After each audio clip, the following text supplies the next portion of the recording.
Hi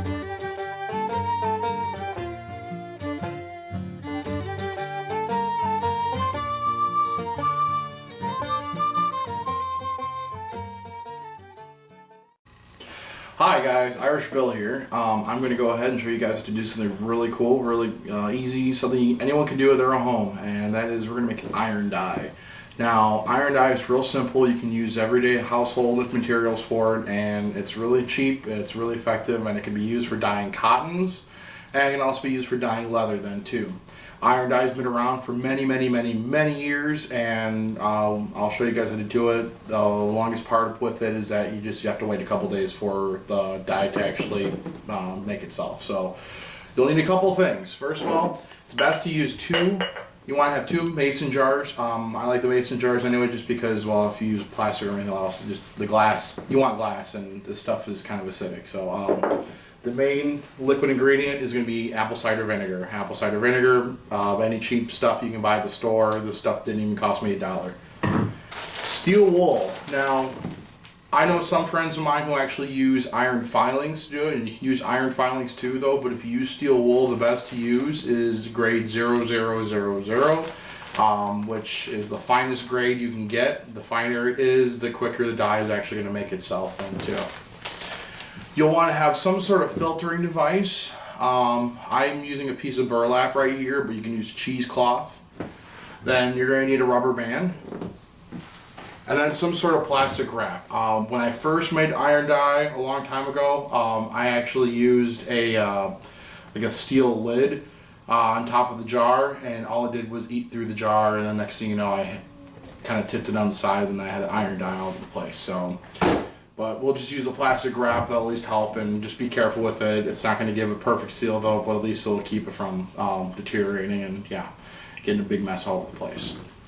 So let's begin. First of all, you want to break up your steel wool like so. Get it nice and loose, and we're going to just put one of them in here.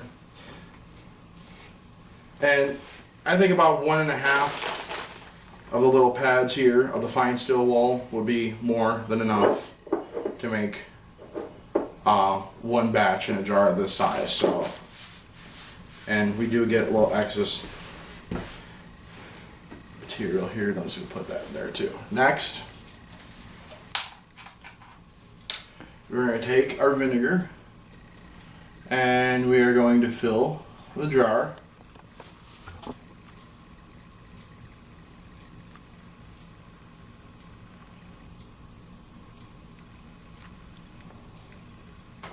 Like so, and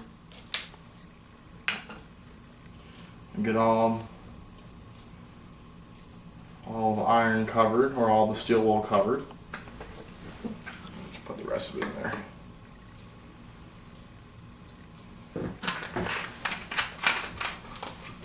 And then the next thing we're going to do is I'm going to take some saran wrap.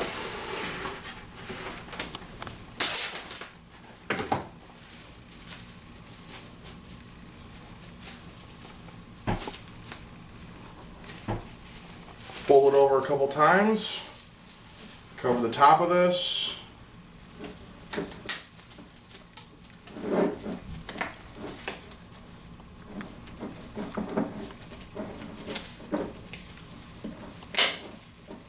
and then seal it.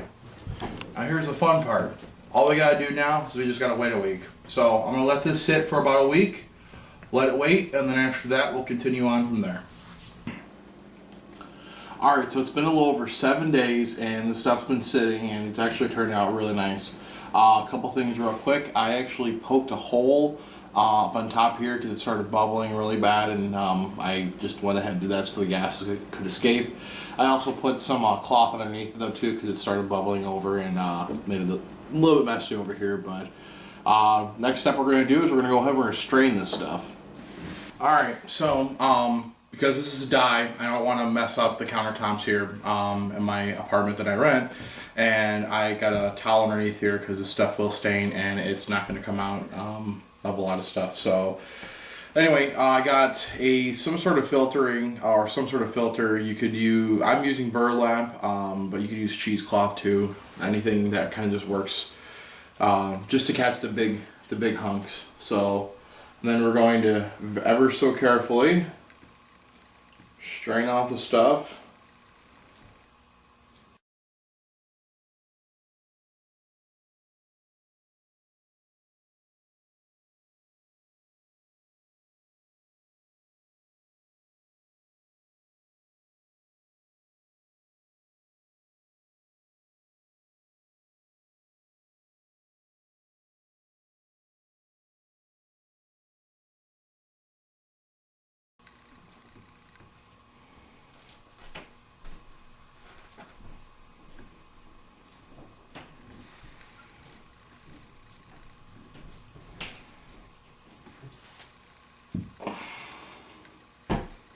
Alright, there we go. We have our filtered dye.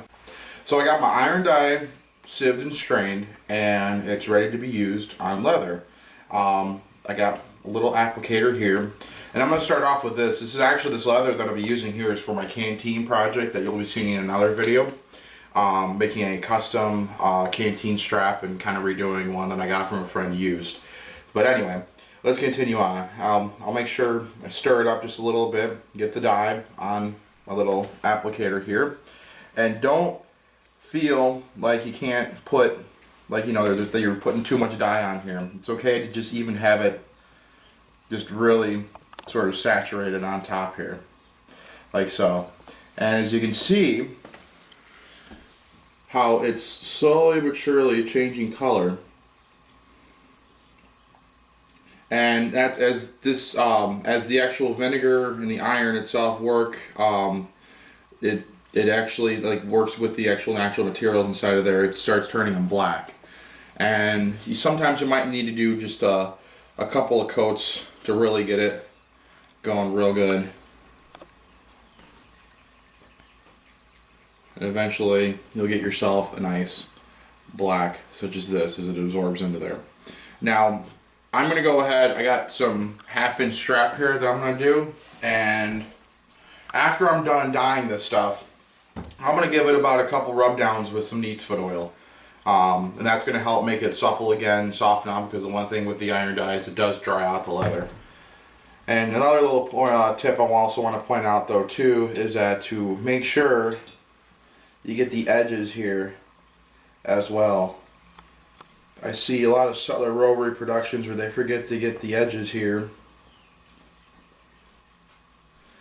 And make sure though too that when you're actually working with this stuff that you're doing it like on a surface that you know, don't do it like on your parents' countertop or your girlfriend's countertop, because if I got this stuff on there she'd kill me. So, but just like so. I'll let that dry, and then I'm going to go ahead and do the rest of the straps, and then once they're all done, I'll give them a couple coats of the neat's foot oil, and then they're ready to be used for whatever project you want to. Well, I hope you guys enjoyed my iron dye video. This is something that, you know, I'm getting more and more into leather working now, and you know, learning as I'm going along though, but this is something that I've already had a few attempts to do, and I figure I might as well go ahead and share my knowledge with you guys. So it's a very quick, very easy, very cheap thing to do, and leatherworking, when you start getting to making your own leather stuff for Civil War reenacting, it actually is very rewarding. Just like with making anything Civil War reenacting, it's very rewarding to have it. And it's even more rewarding when you make stuff for your friends then too. I'll tell you, there's nothing better, nothing more satisfying than seeing products you've made and seeing them on the field, and I mean seeing the people who own them being very happy with the products. Well, there'll be more videos to come. I apologize for the lack of videos I've been having. This is now like my first real video that I filmed and put out this year on YouTube. Things have been quite hectic and crazy though, but I promise you and assure my subscribers that there will be more videos to come. So thank you for watching, and don't forget to rate, and I will see you guys out there in the field.